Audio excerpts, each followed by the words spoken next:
of the youngest female South American sea lion that we have here.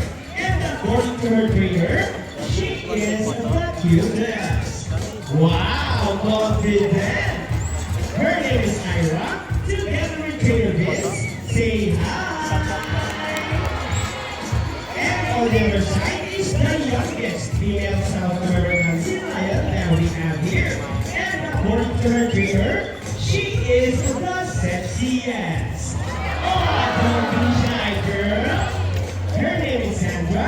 Together with trainer Bernie, say hello. Now, let's continue. So, guys, do you have any idea why they're dolphin or better put it marine mammals? Any idea? Do they have feathers? Well, let's ask them. Hey, ladies, do you have feathers? The answer is no. It's actually because of their front flippers, which are shaped like a bird's wing. See those?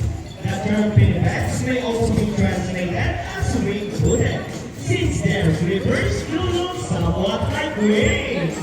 In fact, they appear to be flying underwater as they swim from face to face. Right, ladies? And did you know, they are often mistaken as seals because they look very much alike. But some differences between a seal and a sea lion is the fact that they have bigger front flippers. And they can also turn their back flippers, something seals cannot do. As a result, they can walk upright while on land. And that's a fine demonstration. How about a round of applause for our friends? And guys, you know what? They have this long and flexible neck. How flexible? Well, check these out.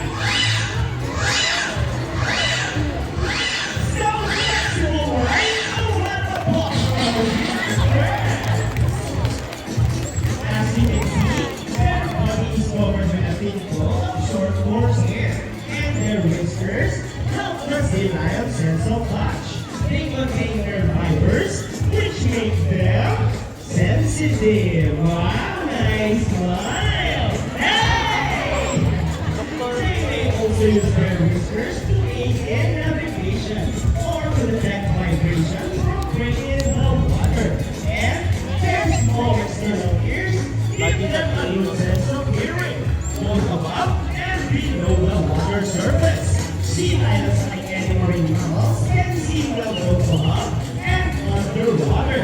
They have a keen eyesight but no color vision. In the wild, they inhabit waters close to shores, flat rocky cliffs with tide pools, and have a preference for rocky beaches. They have excellent gliding ability, which can easily scale rocking cliffs. Check these out! Through these long front rivers. Now, let's talk about their swimming abilities, and let's start with Ira, the cutest. Sea lions generally cruise around 11 miles per hour, using the rowing movements of their front flippers, while their back flippers are stretched out behind their bodies, functioning as rudders for steering. And that is their normal swim.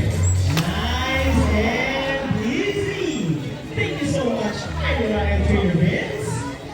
But when chasing their prey or escaping from predators, they can achieve a first skill of up to, ready, Sandra? 25 miles! Wow, that's so fast! Oh, round of applause for Sandra, the sexiest! And the number one, she deserves it! Now, here's an interesting story about our sea lions. Did you know that the US Navy has trained a few of them to take part of their special operation? Yep, that's right. They're able to hold their breath for up to 20 minutes. And they can dive hundreds of feet. Abilities that even the best Navy diver would be envious of. And since they cannot be vibrator underwater. They Want are to go up? to recognize and avoid underwater life.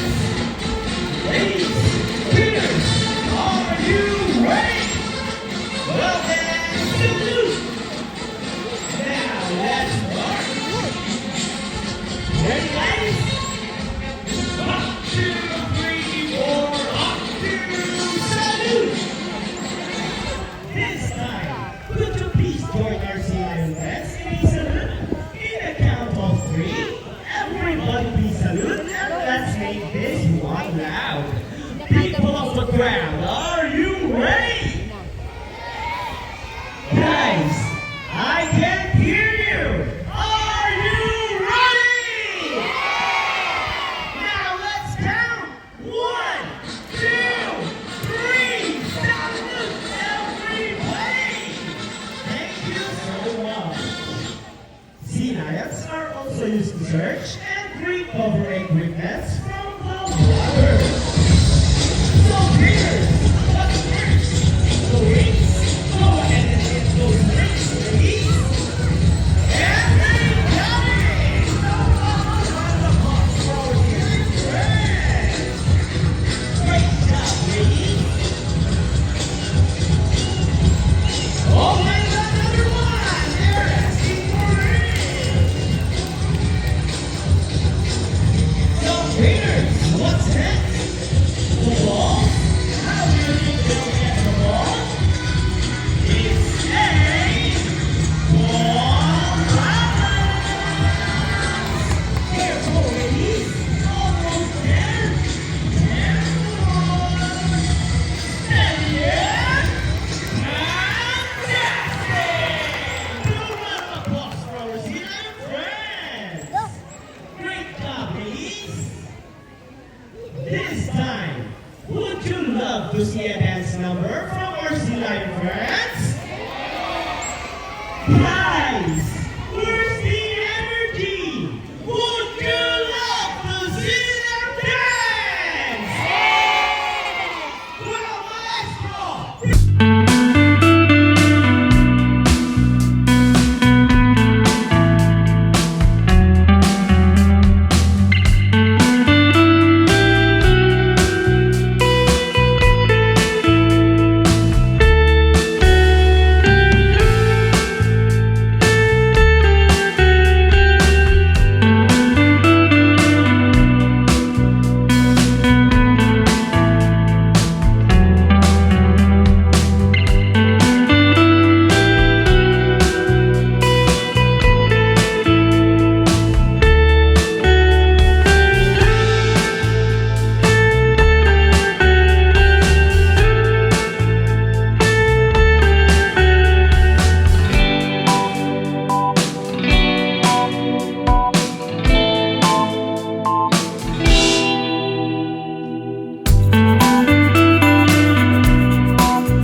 Peters, yeah,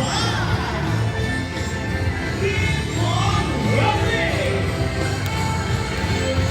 Now, ladies, show them what you've got. People of the crowd, ready your camera. Well, this is the best part. Steady and arriba! And for the finale. Steady and let's go!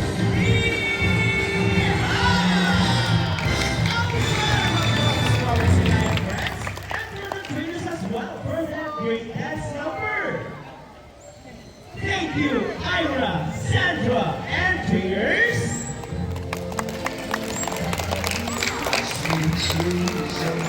We hope you all enjoyed spending your afternoon here at Aquatica with your new objects, the South American Sea Lions, Ira and Sandra. And we also hope that even after you leave, you will take this experience with you wherever you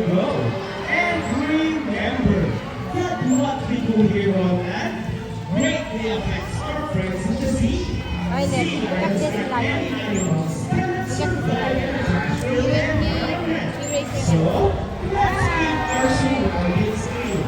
Aside from pollution, there are many other threats to their survival all over the world, such as climate change and illegal hunting. You can learn more about this inside our oceanarium. Always keep in mind that we are the stewards of our planet and thus, each one of us must do what we can to protect and conserve all the inhabitants of our Mother Earth, including ourselves. So on behalf of Angela and Trainer Heads, Sandra and Trainer Ferdy, and all of us here at Aquatica and Manila Ocean Park, we would like to thank everyone for visiting us here today. We hope you will come back and visit us again soon. So take care and have a nice day. Say goodbye to our sea lion friends. Bye! And by the way guys, if you'd like to have some photos with our sea lions and birds, please approach our 20 photographers at the exit area wearing the white polo shirt. Once again,